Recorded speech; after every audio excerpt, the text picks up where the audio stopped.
गौस पाक के दरवाजे को खटखटाओ।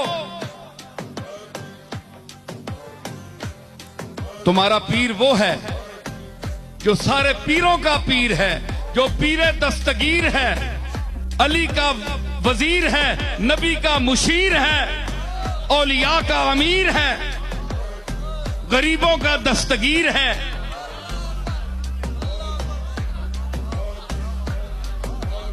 जिसने फतूल गैब के खुतबे दिए, शिर्क को मिटाया, बिदत को मिटाया, बंदे को पकड़ के अल्लाह के दरवाजे पर लाया और खुद को कहा मैं कुछ भी नहीं हूं, बहुत कुछ होने के बावजूद अपने मालिक के सामने जबीने नयाज रगड़ी, सजदे किए, कायमुल लैल था, साइमुद दहर था, तज़किया बातिन करने वाला, एहतिसाबे ज़ात का दर्स देने वाला,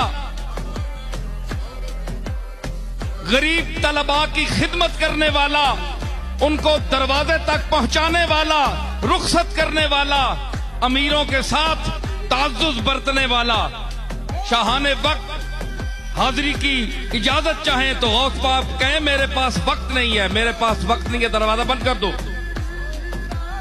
मदरसे का गरीब तालिब इल्म आए तो जा रहे हैं तो गौस पाक उठकर खड़े हो जाएं और उसको गले लगाएं, उसकी खिदमत करें।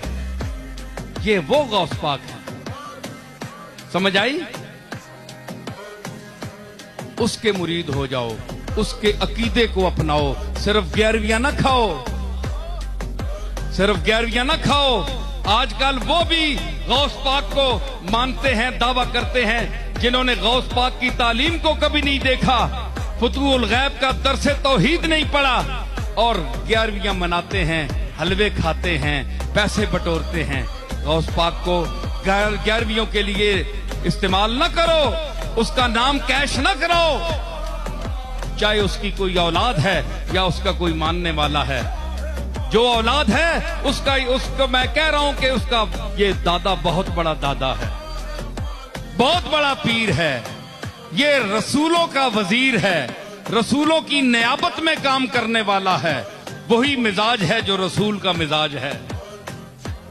पता है, औलिया अल्लाह की तारीख उठाकर देखो, कोई लाओ ऐसा माई का लाल, गुदड़ी का लाल, फातिमा का लाल, कि कमली वाले के जिस्मे अकदस पर भी मक्खी नहीं बैठती थी और पीराने पीर के जिस्म पर भी मक्खी नहीं बैठती थी।